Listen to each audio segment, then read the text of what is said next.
What's going on, guys? Welcome back. So you all have talked about how I've not been doing enough counter videos for Revan lately. I understand the frustration. That's going to change starting today. So for this video, I want to talk to you guys about these 7 different characters that you can use to counter Revan in different ways. You can either build up a team around them, plug and play them into different teams, see what you can work with them. So these 7 characters, they have different things in their kits that allow them to counter either the whole of Revan or different parts of his kit that really helps it really helps even the playing field for you in different ways. So I want to cover all 7 of these different characters and what they can do to help you counter these Revan teams. So without further ado, let's get no. Now, one other thing I should mention before I go any further is that some of these characters you probably won't see be as good if you have a Zeta Jolee on the opposing team. Zeta Jolee is a problem in of itself. We're starting to see him become more and more popular in these Revan teams. So if you're fighting Zeta Jolee, not all these characters are really going to be that good, but most of your counters for Revan are going to be highly diminished because of that Zeta on Jolee. So keep that in mind when you're looking at all these different counters that you can use for Revan squads in there. So without further ado, let's go ahead and get into it. So first up, we have Mother Talzin. You can build a squad around her. She has a very, very strong lead for your Night Sister teams. She constantly allows your Night Sisters to resurrect themselves. You can spread out Plague with special abilities. You can call and assist with the resurrected allies. All this stuff does really great there, and this allows your Night Sister teams to weather the storm against a Jedi Revan assault. Your Revan squads are doing a lot of damage. They are going to have problems keeping your team alive. So this leadership allows your Night Sisters to constantly keep coming back and weather the storm and go through that Jedi team eventually. You're going to lose a lot of Night Sisters when fighting a Revan squad, but because of this lead, you can constantly bring them back without any fear of losing anyone permanently. You do have her 2 attacks here, Ichor Lightning, which deals special damage and can also inflict plague and also deal damage to plagued enemies. You have Dark Magic, which ignores protection, which can do damage straight to the health. So both those abilities help inflict plague.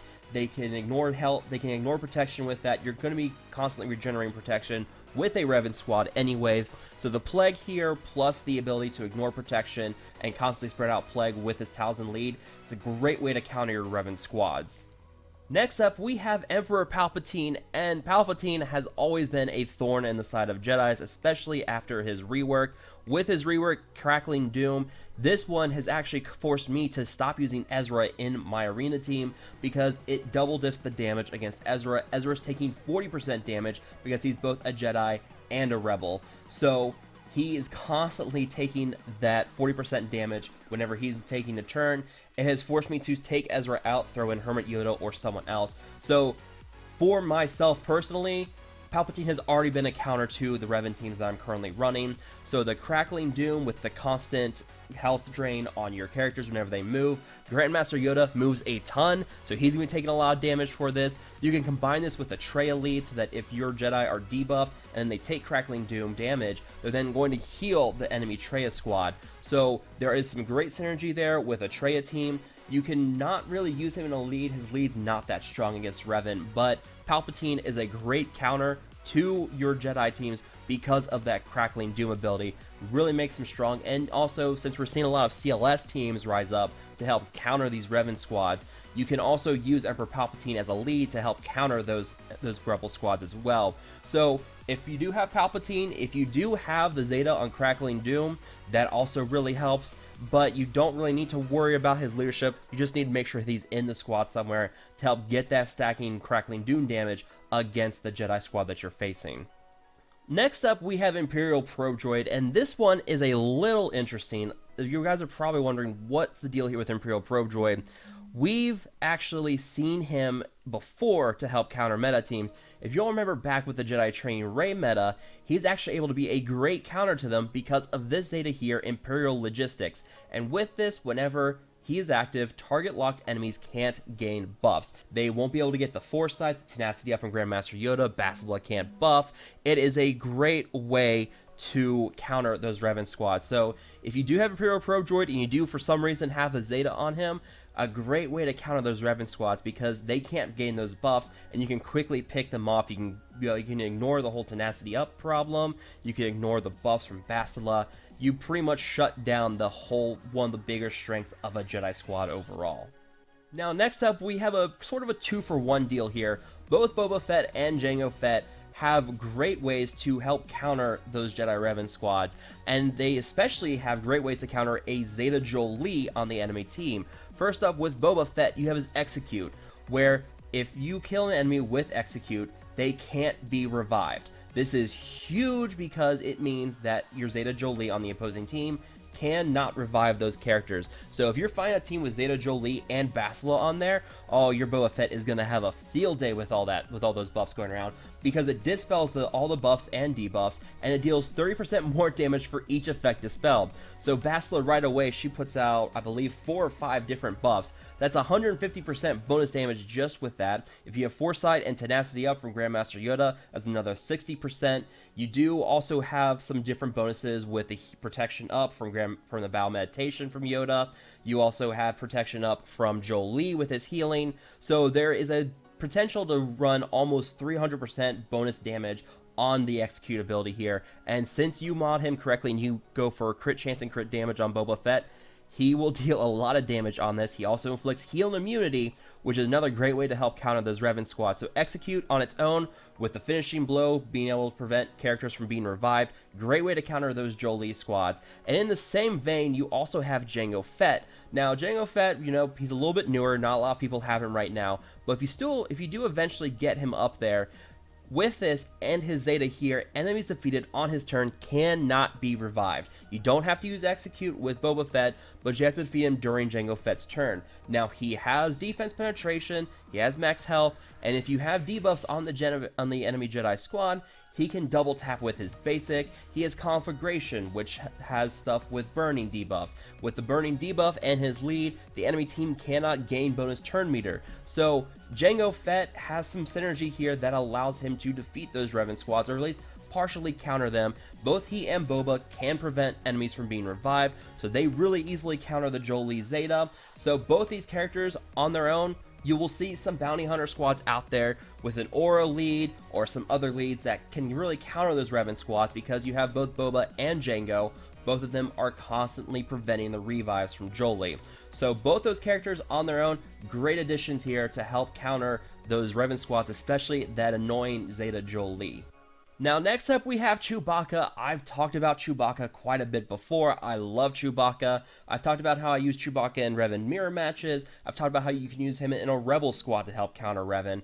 Chewbacca just has a lot of stuff here. He does max health damage. He can prevent a guarded ally from being dazed and stunned. He can do an AoE that dispels the opposing team. And with that, he also deals that massive bonus health damage.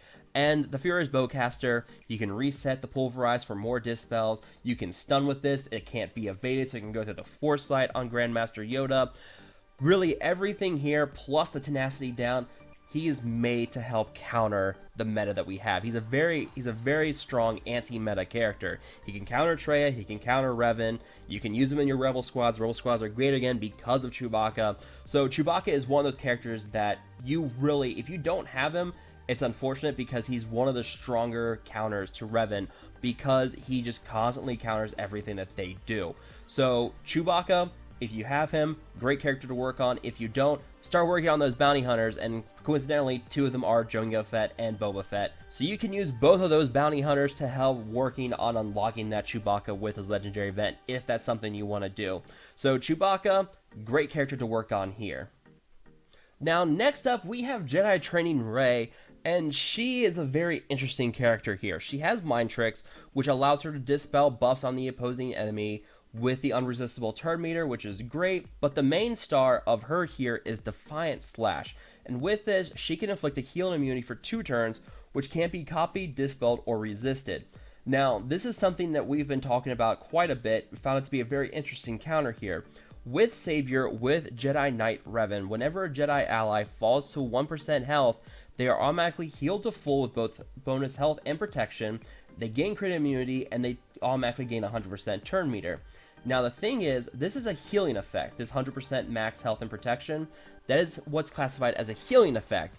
And because the Defiant Slash healing immunity can't be dispelled, you can't get rid of that healing immunity, so the Jedi is going to gain the 100% turn meter and the crit immunity, but they are not going to get they're not going to get that bonus health and protection because of the healing immunity. So this is a great way to shut down one of the solid mechanics of Savior. You know, the bonus turn's nice, but everyone loves the 100% health and protection that you recover with Savior. That's the main reason why you have Savior. So with the Defiant Slash from Jedi Training Rey, you can get through the Savior ability here, and you can keep him at 1% health. Now, there are ways to counter this with Hermit Yoda's health equalization or other health equalization effects. So Hermit Yoda and Barriss and other characters who can do that can counter the heal and immunity here, but for the most part, that's very situational effects. You're not going to be able to usually use that at the right time. So Savior gets directly countered because of Jedi Training Rey here. So Jedi Training Rey, great counter for Savior and really helping to dispel those buffs. So she's another solid character that you guys can really use to help counter those Revan teams. I've seen her with your droid teams out there where you build up a droid team around her. There's a lot of bonus turn meter at the start. BB-8 is getting a lot of turns off of his Illuminate Destiny because of all the critical hits. So a Jedi Training Rey led droid team, definitely a solid Revan counter. It's not going to be something that holds too well on defense, but it is going to be something you guys can use to help cut through those Revan teams if you're looking for something to use there. So these are 7 characters you guys can use to help build up squads to help counter Revan. Some of them you can use as leads, some of them you use as plug and play characters in different squads. So there are 7 choices here for you guys to consider trying to use to help cut through those Revan squads.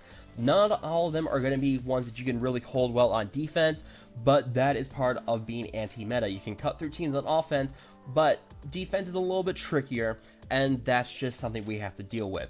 So if you guys have enjoyed this video, feel free to like, share, and subscribe. Let me know what other characters you guys think could be used to help counter these Revan squads out there.